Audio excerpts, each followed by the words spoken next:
దేశానికి మూడోసారి పీఎం అయ్యేది నరేంద్ర మోదీయే అన్నారు జహీరాబాద్ ఎంపీ బీబీ పాటిల్.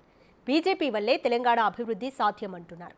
తనకు టికెట్ కేటాయించడంపై హర్షం వ్యక్తం చేస్తున్న బీబీ పాటిల్తో మా ప్రతినిధి Ram Prasad face to face. సంబంధించి షెడ్యూల్ రానున్న నేపథ్యంలో అన్ని పార్టీలు కూడా అభ్యర్థుల ప్రకటన అనేది ముమ్మరంగా సాగుతూ ఉంది. మనం ఇప్పటికే చూసినట్లయితే నిన్న బీజేపీ ప్రకటించినటువంటి తెలంగాణ రాష్ట్రానికి సంబంధించి 9 మంది అభ్యర్థులను ప్రకటన చేయడం జరిగింది. ఉమ్మడి ఆదిలాబాద్ జిల్లాకు సంబంధించి జహీరాబాద్ నియోజకవర్గం పార్లమెంట్ నియోజకవర్గం అభ్యర్థిగా అయితే మనకు అక్కడ బీబీ పాటిల్ని అయితే పేరు ఎంపిక చేయడం జరిగింది. ప్రస్తుతం మనతో బీబీ పాటిల్ ఉన్నారు, వారిని అడిగి మరింత తెలుసుకుందాం. సార్ చెప్పండి, మీరు 2 రోజుల క్రితమే బీజేపీ పార్టీలో చేరడం జరిగింది. తొలి జాబితాలోనే మీకు అవకాశం రాంది, దీన్ని ఏ విధంగా చూడవచ్చు?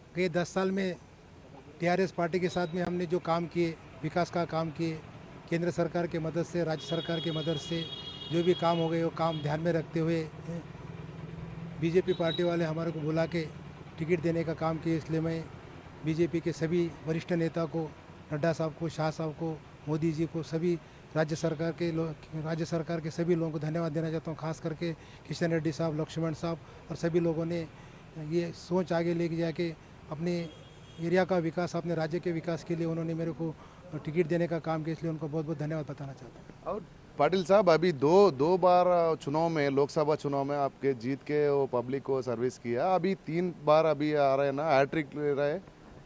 डेफिनेटली आने वाले दिनों में भी सभी लोगों की मदद से बीजेपी के सभी नेता, सभी कार्यकर्ताओं को मिलके आने वाले दिनों में विजय हासिल करेंगे और इससे ज़्यादा डेवलपमेंट का काम ज़रूर करने का काम करेंगे, ऐसा बताना चाहता हूँ। डेफिनेटली केंद्र में बीजेपी की सरकार आने वाली है, इसलिए आने वाले दिनों में ये सरकार की तरफ से बहुत सारी मदद लेके राज्य सरकार में राज्यों के काम के लिए, अपने संसदीय क्षेत्र के काम के लिए ज़रूर काम करेंगे, इसलिए सब पूरे हमारे साथ में, ऐसा बताना चाहता हूँ। और तेलंगाना आने वाले चुनाव में, लोकसभा में पूरा कितना सीट बीजेपी लेने के लिए? डेफिनेटली राम जन्मभूमि होने दो, जो डेवलपमेंट का काम होने दो, मोदी जी का तीसरी बार प्राइम मिनिस्टर बनने का हो, या तो लोगों का जो सोच बीजेपी के बारे में है, हिंदुज़म के बारे में, इस हिसाब से देखें तो डेफिनेटली ये सरकार फिर से आएंगे और ज़्यादा से ज़्यादा सीट आएंगी, ऐसा 8 से 10 सीट आने की पूरी शक्यता ज़रूर बताना चाहता हूँ। अभी 2 बार आप एमपी का काम किया है और स्टैंडिंग कमेटी का मेंबर भी है आप, आने वाले चुनाव में भी हैट्रिक लेने के लिए देख रहे हैं और आने वाले दिनों में बीजेपी सरकार से कैसा आगे जाते?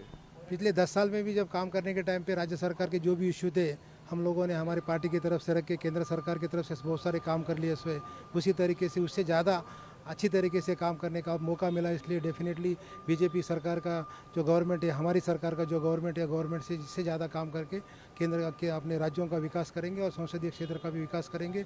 सभी जो हमारे कम्युनिटी के कुछ इशू भी है, एनसीबीसी कॉर्पोरेशन जो पेंडिंग है, उसके लिए भी ज़रूर काम करेंगे। और मैं समझता हूँ कि जब केंद्र में सरकार के साथ रहेंगे तो ज़्यादा से ज़्यादा काम होते हैं और विकास भी अच्छी तरीके से होने वाला है। इसलिए और एक बार मैं पूरे बीजेपी के, राज्य सरकार के सभी नेताओं को, केंद्र सरकार के सभी लोगों को धन्यवाद देना चाहता हूँ। अभी पूरा तेलंगाना में 17 सीटें पार्लियामेंट सीट, आने वाली चुनाव में बीजेपी पार्टी कितना सीट जीतने के लिए? डेफिनेटली पिछले सरकार में 4 सीट थे, इस बार कम से कम 8 से लेकर 10 सीट ज़रूर जीतेंगे, ऐसा बताना चाहता हूँ। क्यों तो सर्वेज के बारे में या लोगों का जो मूड है, आज के जो पब्लिक मूड जो है, उसके हिसाब से 10 सीट तक ज़रूर जीतेंगे, ऐसा उम्मीद रखता हूँ। Thank you.